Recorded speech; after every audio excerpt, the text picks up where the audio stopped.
আসসালামু আলাইকুম। সকাল ১০টা বাংলাদেশ বেতার খবর পড়ছি শেখ শায়লা। সাবেক প্রধানমন্ত্রী এবং বিএনপি চেয়ারপারসন বেগম খালেদা জিয়ার শারীরিক অবস্থা অপরিবর্তিত রয়েছে। তার বিদেশ যাওয়ার ব্যাপারে মেডিকেল বোর্ড এখনও কোনো সিদ্ধান্ত দেয়নি। গতকাল রাজধানীর নয়াপল্টনে বিএনপি কেন্দ্রীয় কার্যালয়ে এক জরুরি সংবাদ সম্মেলনে দলটির সিনিয়র যুগ্ম মহাসচিব রুহুল কবির রিজভী এ তথ্য জানান। এ সময় তিনি জনগণের কাছে বেগম জিয়ার সুস্থতার জন্য দোয়া কামনা করেন। এদিকে দলের চেয়ারপারসনের অসুস্থতার কারণে ১ ডিসেম্বর থেকে ১৬ ডিসেম্বর পর্যন্ত পূর্ব ঘোষিত বিজয় দিবসের কর্মসূচি স্থগিত করেছে বিএনপি। এর আগে মহান বিজয় দিবস উপলক্ষে বিএনপি গত শনিবার এই কর্মসূচি ঘোষণা করেছিল। পররাষ্ট্র উপদেষ্টা মোহাম্মদ তৌহিদ হোসেন বলেছেন, বিএনপির ভারপ্রাপ্ত চেয়ারম্যান তারেক রহমানের বাংলাদেশে প্রত্যাবর্তনের বিষয়ে সরকারের কোনো বিধি নিষেধ নেই। তিনি বলেন, তারেক রহমান ফিরতে চাইলে একদিনের মধ্যে ট্রাভেল পাস জারি করা যেতে পারে। গতকাল জাতীয় প্রেস ক্লাবে ডিপ্লোম্যাটিক করেসপন্ডেন্টস অ্যাসোসিয়েশন বাংলাদেশ আয়োজিত এক অনুষ্ঠানে এক প্রশ্নের জবাবে তিনি এই মন্তব্য করেন। শেখ হাসিনার প্রত্যর্পণ বিষয়ে মোহাম্মদ তৌহিদ হোসেন বলেন, যেহেতু ক্ষমতাচ্যুত সাবেক প্রধানমন্ত্রী শেখ হাসিনাকে আদালতের রায়ে দোষী সাব্যস্ত করা হয়েছে, তাই বাংলাদেশ যত দ্রুত সম্ভব ভারত থেকে তার প্রত্যর্পণ প্রত্যাশা করে। বিডিআর বিদ্রোহের নামে সংগঠিত বর্বরতম হত্যাযজ্ঞের বিষয়ে তদন্তের জন্য গঠিত জাতীয় স্বাধীন তদন্ত কমিশন গতকাল প্রধান উপদেষ্টা অধ্যাপক ড মোহাম্মদ ইউনুসের কাছে তার প্রতিবেদন জমা দিয়েছে। কমিশনের প্রধান অবসরপ্রাপ্ত মেজর জেনারেল আ.ল.ম ফজলুর রহমান ও অন্যান্য সদস্য রাষ্ট্রীয় অতিথি ভবন যমুনায় প্রধান উপদেষ্টার কাছে এই প্রতিবেদন জমা দেন। এ সময় প্রধান উপদেষ্টা বলেন, বিডিআর হত্যাকাণ্ডের ঘটনায় জাতি দীর্ঘদিন ধরে অন্ধকারে ছিল। কমিশন সত্য উদ্ঘাটনে যে ভূমিকা রেখেছে, জাতি তা স্মরণে রাখবে। কমিশন প্রধান ফজলুর রহমান বলেন, তদন্তে বিডিআর হত্যাকাণ্ডে বহিঃশক্তির সরাসরি সম্পৃক্ততা ও তৎকালীন ক্ষমতাসীন দল আওয়ামী লীগের সরাসরি জড়িত থাকার সুস্পষ্ট প্রমাণ মিলেছে। এ সময় কমিশনের সদস্য জাহাঙ্গীর কবির তালুকদার বলেন, এই হত্যাকাণ্ড পরিকল্পিত এবং এর পেছনে প্রধান সমন্বয়কের ভূমিকা পালন করেছিল তৎকালীন সংসদ সদস্য শেখ ফজলে নূর তাপস।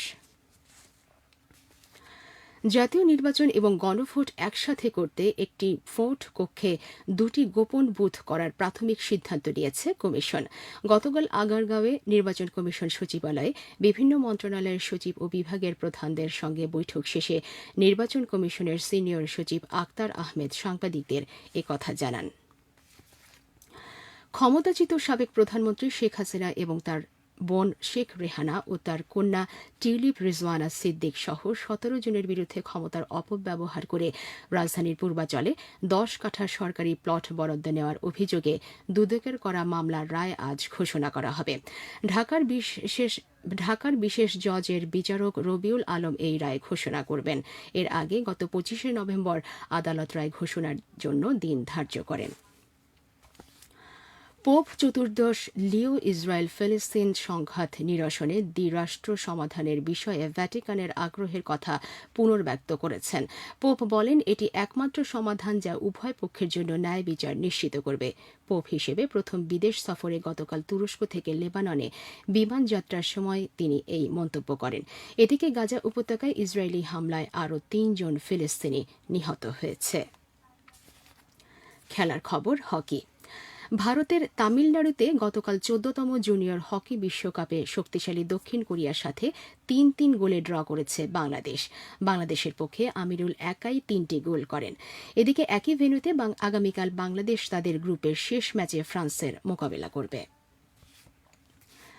ঢাকা আবহাওয়া অফিস জানিয়েছে, দক্ষিণ পশ্চিম বঙ্গোপসাগর ও তৎসংলগ্ন তামিলনাড়ু উপকূলে অবস্থানরত ঘূর্ণিঝড় ডিটওয়াহ উত্তর দিকে অগ্রসর ও দুর্বল হয়ে একই এলাকায় গভীর নিম্নচাপে পরিণত হয়েছে।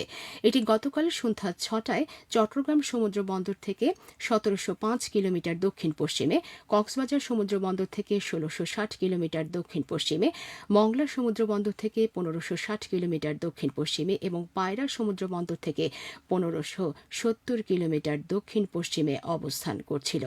এটি আরও উত্তর দিকে অগ্রসর হতে পারে। গভীর নিম্নচাপ কেন্দ্রের 48 কিলোমিটারের মধ্যে বাংলাদেশ বাতাসের একটানা সর্বোচ্চ গতিবেগ ঘণ্টায় 50 কিলোমিটার, যা দমকা অথবা ঝোড়ো হাওয়ার আকারে 60 কিলোমিটার পর্যন্ত বৃদ্ধি পাচ্ছে। গভীর নিম্নচাপ কেন্দ্রের নিকটবর্তী এলাকায় সাগর উত্তাল রয়েছে। চট্টগ্রাম, কক্সবাজার, মোংলা ও পায়রা সমুদ্র বন্দরকে 2 নম্বর দূরবর্তী হুঁশিয়ারি সংকেত নামিয়ে তার পরিবর্তে 1 নম্বর দূরবর্তী হুঁশিয়ারি সংকেত দেখিয়ে যেতে বলা হয়েছে। উত্তর বঙ্গোপসাগরে অবস্থানরত মাছ ধরার নৌকা ও ট্রলারসমূহকে পরবর্তী নির্দেশ না দেওয়া পর্যন্ত গভীর সাগরে বিচরণ না করতে বলা হয়েছে। এদিকে আজ বেলা 1টা পর্যন্ত আবহাওয়ার পূর্বাভাসে বলা হয়েছে, অভ্যন্তরীণ নদী বন্দরগুলোর জন্য কোনো সতর্কবাণী নেই এবং কোনো সংকেত দেখাতে হবে না। খবর শেষ হল। আমাদের পরবর্তী খবর প্রচারিত হবে বেলা 11টায়।